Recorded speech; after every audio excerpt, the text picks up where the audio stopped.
the silent forest. Listen, not even the wind dares breathe here. The trees stand like mourners at an unspoken funeral, their branches knotted into a prayer they no longer believe in.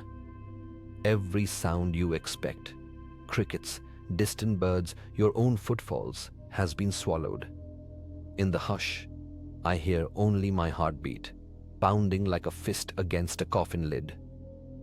I didn't plan to enter these woods. Something pulled me, a soft hum beneath consciousness, a subtle tightening of invisible threads.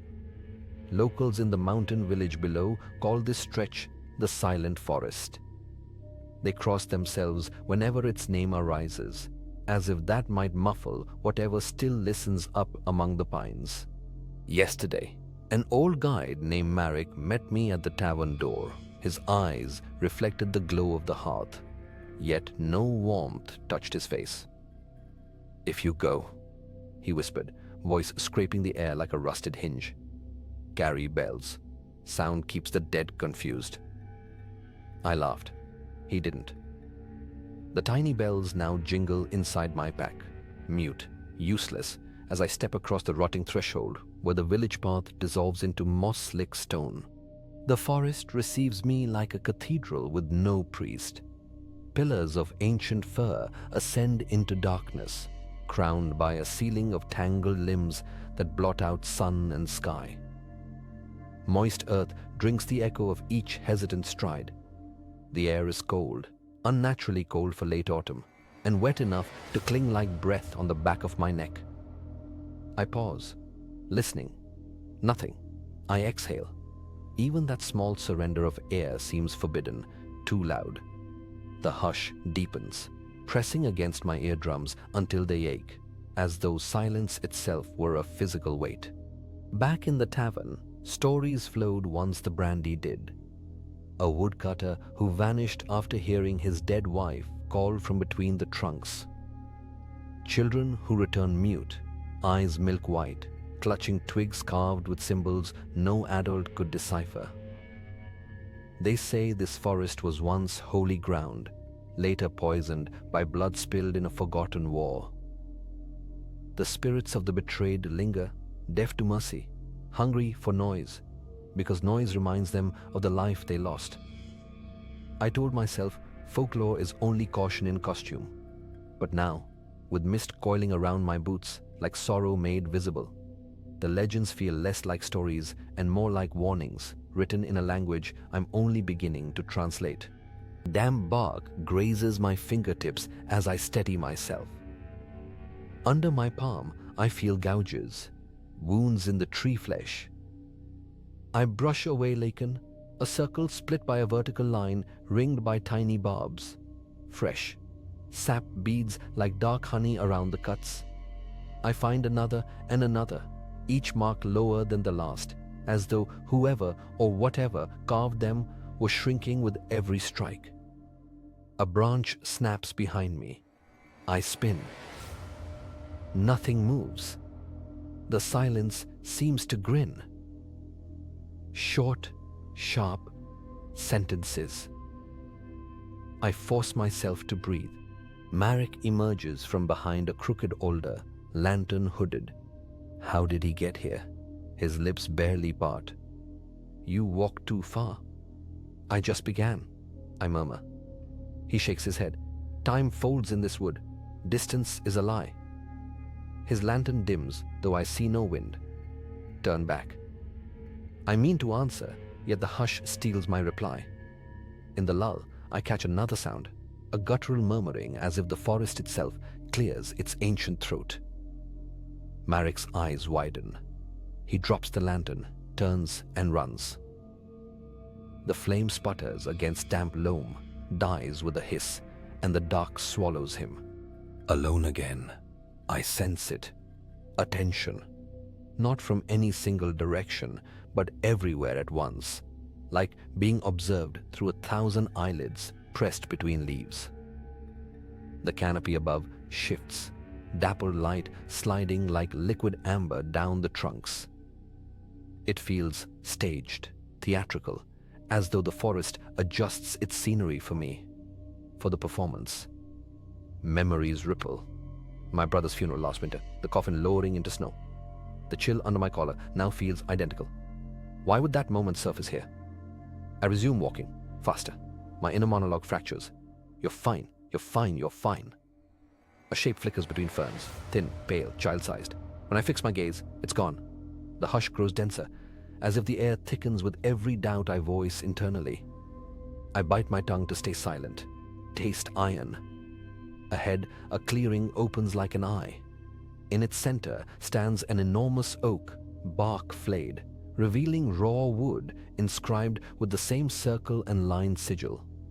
Only this one bleeds, a sluggish trickle of pitch-black sap. It stinks of rot and something sweeter, almost familiar, like my mother's perfume fading on old letters. Light dims, though my watch insists it's barely noon. Shadows elongate, limbs stretch, roots writhe beneath leaf mold. Faces bloom in knots and fissures. People I loved, people I failed. My brother again, lips sewn shut by pine needles. My father, drowning in the bottle he chose over us. My own reflection gazes from a puddle, eyes hollowed by grief I never voiced. The hush is no longer absence. It's a vessel filled with echoes of things I refused to hear in life. The silence is me. A low vibration thrums beneath my boots. The earth breathes. Moss pulses like a living lung. I stumble, knees cracking twigs. The forest exhales a cold mist that tastes of grave soil. Then, a voice. Not Marek, not anyone I know. A chorus, layered and distant, speaking my name with the patience of stone eroding. I clutch the bells inside my pack and shake them. Their jingle is pitiful, muffled, as though the air strangles each note before it forms.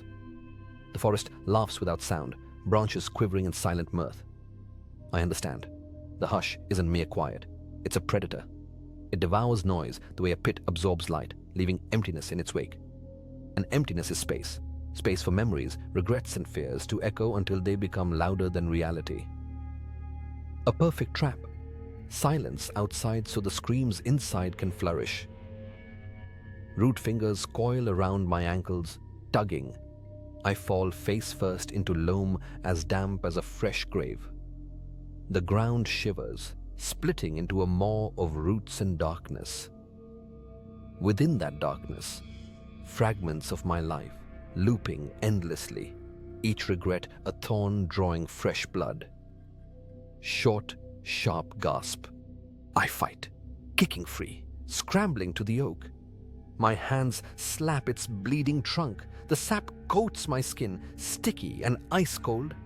In its flow, I glimpse figures moving transparent, threadbare souls stitched to the wood grain. Their mouths gape in silent pleas, spirits bound to the hush. I might be moments from joining them. I press my forehead to the bark. Take my voice if you must, I whisper, but release them. The hush tightens, pressing on my chest, squeezing out breath. My ears ring in protest.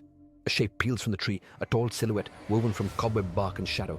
Its face a mask of swirling knots, eyes too bottomless hollows. It raises a hand, and the forest crane flies into deeper darkness, as though the sky itself has been muted. Reality blurs. I stand in my childhood bedroom, moonlight slicing across the floor the night my brother begged me to stay, and I left. His voice returns, a phantom murmur. Why did you abandon me? Back to the forest, the entity looms closer. I realize it feeds not on sound, but on the guilt siphoned through silence. Every unspoken apology, every buried scream is its banquet. If quiet nourishes it, then noise might starve it. My lungs burn with trapped words. I open my mouth. At first, only a croak escapes, swallowed. I force more. Memories, confessions, primal yells. I left you because I was afraid. I screamed to my brother's shade. I loved you and I failed. Sound erupts. Raw, cracking, imperfect. But sound. Leaves tremble. Birds cry for the first time since I entered. The hush recoils, riddled by vibrations like wounds. The entity shrinks, textures fracturing, sloughing bark and shadow like melted wax. The forest convulses. Trunks lean away, branches whip overhead, finally creaking so deafeningly I clap my hands over my ears. Roots uncoil from my feet. I stagger through the clearing, guided by the rising cacophony. Wind, rattling limbs, distant waterfalls of rain I cannot see. Behind me, the oak splits with a thunderous crack, sap spraying like arterial blood. An aftershock of silence rushes out, momentarily freezing every sound again. In that heartbeat of hush, I swear I hear my brother's voice, soft, forgiving. Then the world explodes back into noise. I run. How long? Minutes? Hours? Time folds, as Marek warned, but I burst from the tree line just as the sun dips behind the mountains. The village roofs gleam gold. At my feet, the bells have torn free, ringing bright and clear at last. Marek sits on the stone wall, lantern relit. He studies my mud-spattered face, registers the trembling bells cradled in my palms. No questions, only a nod, solemn, resigned. "Did you break the curse?" he asks. The forest behind me exudes a fresh hush, deeper than before. A single crow caws, then smothers its own cry, settling into wary silence. "I don't think curses break," I say. "They breathe." That night, as I try to sleep in the tavern loft, the bells at my bedside quiver without touch. Their mouths part, and every sound in the room dies, gulfed by a silence that glows like embers in the dark. Silence found me again. It always does.